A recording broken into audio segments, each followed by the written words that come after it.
The next chapter is chapter 18 from the Ickabog by J.K. Rowling. The title is End of an Advisor.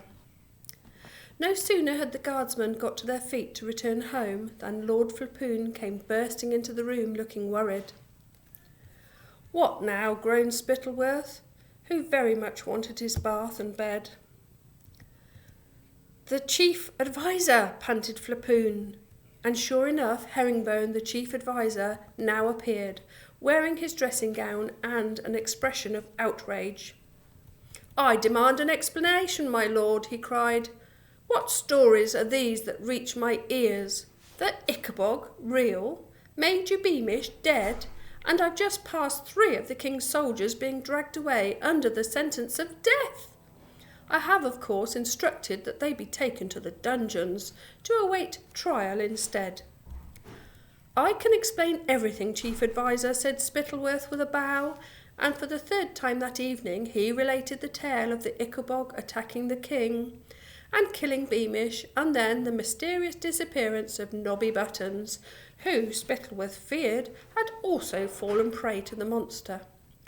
Herringbone, who'd always deplored the influence of Spittleworth and Flapoon on the king, waited for Spittleworth to finish his farrago of lies with the air of a wily old fox who waits at a rabbit hole for his dinner. "A fascinating tale," he said when Spittleworth had finished, "but I hereby relieve you of any further responsibility in the matter, Lord Spittleworth. The advisers will take charge now.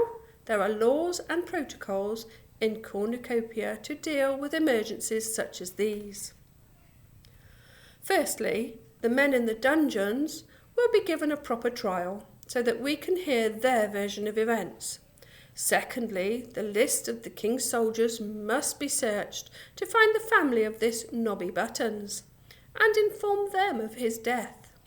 Thirdly, Major Beamish's body must be closely examined by the king's physicians so that we may learn more about the monster that killed him."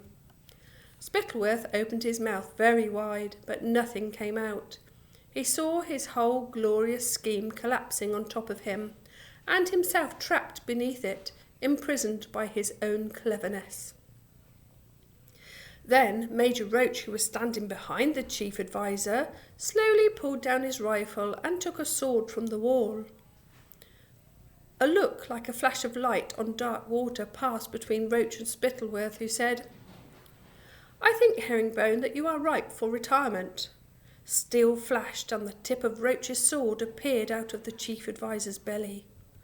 The soldiers gasped, but the chief adviser didn't utter a word. He simply knelt and then toppled over, dead. Spittleworth looked around at the soldiers, who'd agreed to believe in the Ickabog. He liked seeing the fear on every face. He could feel his own power. "Did everybody hear the chief adviser appointing me to his job before he retired?" he asked softly. The soldiers all nodded. They'd just stood by and watched murder and felt too deeply involved to protest. All they cared about now was escaping this room alive and protecting their families. "Very well then," said Spittleworth. "The king believes the Ickabog is real, and I stand with the king. I am the new chief adviser, and I will be devising a plan to protect the kingdom. All who are loyal to the king will find their lives run very much as before. Any who stand against the king will suffer the penalty of cowards and traitors, imprisonment or death. Now, I need one of you gentlemen to assist Major Roach in burying the body of our dear chief adviser, and be sure to put him where he won't be found. The rest of you are free to return to your families and inform them of the danger threatening our beloved cornucopia." And that's the end of the chapter.